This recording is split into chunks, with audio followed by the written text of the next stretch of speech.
দর্শক আমন্ত্রণ news live 15 সংবাদ চ্যানেলে। শুরুতেই জানিয়ে দিব শিরোনামগুলো। এপ্রিল নির্বাচন হওয়ার উপযুক্ত সময় নয় বলেন মির্জা ফখরুল। হাসিনার লুটপাটের সাথে পাল্লা দিবা আর নগরবাসী আঙুল চুষবে না। ঢাকা উত্তরের 85% বর্জ্য অপসারণ হয়েছে বলেন প্রশাসক।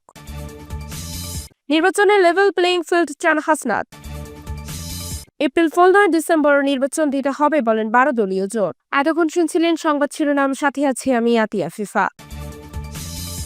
পবিত্র ঈদুল আজহার নামাজ আদায় শেষে বিএনপির শীর্ষ নেতারা দলটির প্রতিষ্ঠাতা সাবেক রাষ্ট্রপতি জিয়া রহমানের মাজারে শ্রদ্ধা জানিয়েছেন এবং দোয়া করেছেন। এ সময় বিএনপির মহাসচিব মির্জা ফখরুল ইসলাম আলমগীর, বিএনপির স্থায়ী কমিটির সদস্য সালাউদ্দিন আহমেদ, দলটির স্থায়ী কমিটির সদস্য নজরুল ইসলাম খান, গয়েশ্বর চন্দ্র রায়, সিনিয়র যুগ্ম মহাসচিব অ্যাডভোকেট রুহুল কবির রিজভী প্রমুখ শ্রদ্ধা নিবেদন শেষে নির্বাচন প্রসঙ্গে বিএনপি মহাসচিব মির্জা ফখরুল ইসলাম আলমগীর বলেছেন, আমাদের বরাবরই দাবি ছিল ডিসেম্বরের মধ্যেই নির্বাচন। জনগণের প্রত্যাশাও সেটি ছিল, কিন্তু জনগণের প্রত্যাশা পূরণ হয়নি এবং যে সময়টি দাঁড় করানো হয়েছে এটি বাংলাদেশের নির্বাচনের জন্য সঠিক সময় নয়। এই সময় প্রচন্ড গরম, ঝড় বৃষ্টি হওয়ার আশঙ্কা থাকে, রোজার পরে এবং পাবলিক পরীক্ষা থাকে। সুতরাং এই সময়টা খুব চিন্তা করে দেওয়া হয়েছে বলে আমাদের কাছে মনে হয় না। এছাড়াও নির্বাচনের প্রচার করতে হবে রমজান মাসে, যেটা খুব কঠিন হবে। আমরা মনে করি ডিসেম্বরেই নির্বাচন হওয়া সম্ভব, সেটা জাতির জন্য উপযোগী হবে। ঢাকার 2 সিটি কর্পোরেশনকে বহিরাগত উপদেষ্টা ও প্রশাসক মুক্ত করতে নগরবাসী ও ভোটারদের প্রতি আহ্বান জানিয়েছেন বিএনপি নেতা ইশরাক হোসেন। শনিবার 7 জুন নিজের ভেরিফাইড ফেসবুক পেজে এক পোস্টে আহ্বান জানান ইশরাক। পোস্টে ইশরাক লিখেছেন, ঢাকা সিটি কর্পোরেশনের উত্তর ও দক্ষিণ থেকে বহিরাগত উপদেষ্টা ও প্রশাসক মুক্ত করতে ঢাকা নগরবাসী ও ভোটারদের এগিয়ে আসতে হবে। বর্তমান সময়ের অন্যতম বিতর্কিত দুর্নীতিগ্রস্ত এসজিআরটি মন্ত্রণালয়ে প্রয়োজনীয় সংশোধনী না করা পর্যন্ত এদের কালো থাবা থেকে 2 ঢাকা সিটি কর্পোরেশনকে মুক্ত করতে হবে। এর মধ্যে দিয়ে গণতন্ত্র পুনরুদ্ধার ও জনগণের ভোটাধিকার প্রতিষ্ঠার চূড়ান্ত লক্ষ্য অর্জন করতে হবে। ইশরাক লিখেছেন, ওয়ার্ডে ওয়ার্ডে সেটআপ দিবা, জনরোষ পড়ে নিজ জেলায় যাওয়ার সুযোগ নেই দেখে ঢাকার একখান সিটি ধইরা হাসিনার মতো ভোট ডাকাতের সেটআপ দিবা। তাই করণের লেখা নির্বাচন পিছাই দিবা, টেন্ডার বা বদলি সহ হাসিনার লুটপাটের সাথে পাল্লা দিবা আর নগরবাসী আঙুল চুষবে না। আদালতের রায়ের পরিপ্রেক্ষিতে ইশরাককে ঢাকা দক্ষিণ সিটি কর্পোরেশনের মেয়র ঘোষণা করে গত 27 এপ্রিল গ্যাজেট প্রকাশ করে নির্বাচন কমিশন ইসি। তবে নানা জটিলতার কারণে ইশরাক হোসেন এখনো মেয়র হিসেবে শপথ নিতে পারেনি। ইশরাকের শপথে কি জটিলতা রয়েছে, এ নিয়ে ফেসবুকে একটি পোস্ট দিয়েছিলেন স্থানীয় সরকার উপদেষ্টা আসিফ মাহমুদ সজীব ভুইয়া। ইশরাকের তরফ থেকে উপদেষ্টা আসিফের পদত্যাগের জোরালো দাবি রয়েছে।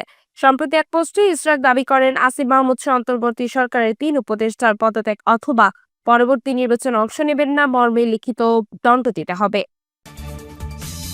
পবিত্র ঈদুল আজহায় কোরবানির পশুর বর্জ্য অপসারণে 12 ঘন্টা চ্যালেঞ্জ নিয়ে মাঠে নামে সিটি কর্পোরেশন।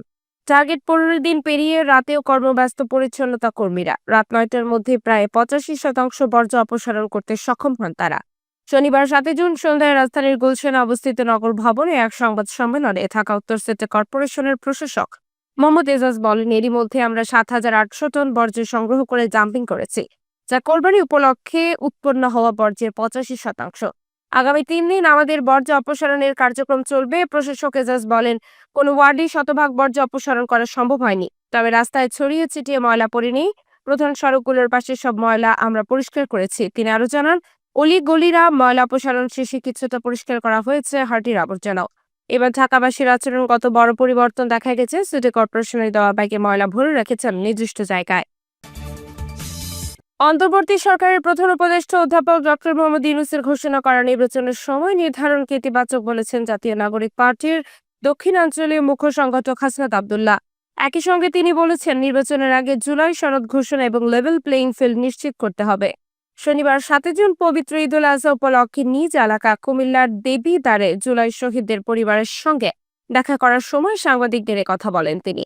এর আগের দিন শুক্রবার সন্ধ্যায় জাতির উদ্দেশ্যে দেওয়া ভাষণে জাতীয় সংসদ নির্বাচন নিয়ে কথা বলেন প্রধান উপদেষ্টা অধ্যাপক ডক্টর মোহাম্মদ ইউনূস। তিনি বলেন, আগামী জাতীয় সংসদ নির্বাচন আগামী বছরের এপ্রিল মাসের প্রথমার্ধে যে কোনো দিন অনুষ্ঠিত হবে। এর প্রতিক্রিয়া হাসনাত আব্দুল্লাহ বলেন, প্রধান উপদেষ্টা এপ্রিলে যে নির্বাচনের তারিখ ঘোষণা করেছেন তা ইতিবাচক, তবে তার আগে জুলাই সনদ এবং ঘোষণাপত্র অবশ্যই দিতে হবে। লেভেল প্লেইং ফিল্ড নিশ্চিত করতে হবে। দেশের সব গণতান্ত্রিক দল ডিসেম্বরে নির্বাচন চেয়েছে। দেশের জনগণ ভোটের অধিকার ফিরে পেতে ফ্যাসিস্ট শেখ হাসিনাকে বিদায় করেছে, কোনোভাবে এপ্রিল ফুলের শিকার হওয়ার জন্য নয় বলে মন্তব্য করেছেন 12 দলীয় জোটের শীর্ষ নেতারা। তারা বলেছেন এই বছরের ডিসেম্বরে কেবল একটি দল নয়, দেশের সব গণতান্ত্রিক রাজনৈতিক দলগুলো নির্বাচন চায়। এপ্রিলে নির্বাচন হওয়ার কথাটি এপ্রিল ফুল হতে পারে। সে সময় শিক্ষার্থীদের সাধারণ পরীক্ষা থাকে, আবহাওয়া নির্বাচনের পরিবেশ অনুকূল থাকে না। সুতরাং রাজনৈতিক ও গণদাবি মেনে ডিসেম্বরের নির্বাচন দিতে হবে। নির্বাচন কমিশনকেও সেই প্রস্তুতি নিতে হবে। আজ শনিবার গণমাধ্যমে পাঠানো এক বিবৃতিতে 12 দলীয় জোট নেতারা এসব কথা বলেন। বিবৃতিতে জোটের নেতারা বলেন, এপ্রিলের নির্বাচন মানে রমজানের কিছুদিন পর। সুতরাং রমজানের নির্বাচনের কাজ করার সুযোগ নেই। আবহাওয়ার অবস্থাও থাকবে অনিশ্চিত। একদিনে কালবৈশাখী, একদিকে চৈত্রের খরা। পাশাপাশি সবচেয়ে বড় প্রশ্ন, কাকে খুশি করার জন্য অধ্যাপক ইউনূস ডিসেম্বর থেকে সরিয়ে এপ্রিলে নির্বাচন করতে চাইছেন। এর আগে শুক্রবার প্রধান উপদেষ্টা নোবেলজয়ী ডক্টর মোহাম্মদ ইউনূস নিক্কেই ফোরামে দেওয়া বক্তব্যে চট্টগ্রাম বন্দর ব্যবস্থাপনার জন্য বিদেশিদের হাতে তুলে দেওয়ার প্রত্যয় ব্যক্ত করা হয়েছে। তিনিও বলেছেন, যারা এই সিদ্ধান্তের বিরোধিতা করবে তাদের প্রতিহত করা হবে। 12 দলীয় জোটের নেতারা বলেন, এই বক্তব্য স্পষ্টত সরকার প্রধান হিসেবে তিনি দিতে পারেন না। ডক্টর ইউনূস প্রধান হিসেবে নিজের যোগ্যতাকে প্রশ্নবিদ্ধ করে ফেলেছেন। দেশের বন্দর ব্যবস্থাপনার প্রথম দাবিদার দেশের মানুষ। দেশের মানুষ সিদ্ধান্ত নেবে কাদের দিয়ে ব্যবস্থা করা হবে। তার বক্তব্যের মধ্যে দিয়ে প্রশ্ন উঠল, আদৌ প্রফেসর ইউনূস বাংলাদেশকে প্রতিনিধিত্ব করছেন কিনা। নেতারা বলেন, ঈদের পর তার বক্তব্যের বিষয়ে রাজনৈতিক সিদ্ধান্ত গ্রহণ করা হবে। তিনি প্রধান উপদেষ্টা হিসেবে কাজ করবেন কিনা সে বিষয়টিও দেশের মানুষ সিদ্ধান্ত নেবে বলে বিবৃতিতে উল্লেখ করেন 12 দলীয় জোটের নেতারা। 12 দলীয় জোট নেতারা বলেন, আগামী ডিসেম্বরের আগে নির্বাচন করা সম্ভব। দেশের দেশপ্রেমিক সেনাবাহিনীর পক্ষ থেকেও নানাভাবে বিষয়টি সামনে এসেছে। আমরা চাই দেশের জনগণের দীর্ঘদিনের চাওয়া তিনি পূরণ করবেন। আপনাদের এতক্ষণ সাথে থাকার জন্য ধন্যবাদ। নিউজ লাইভ 13 সংবাদে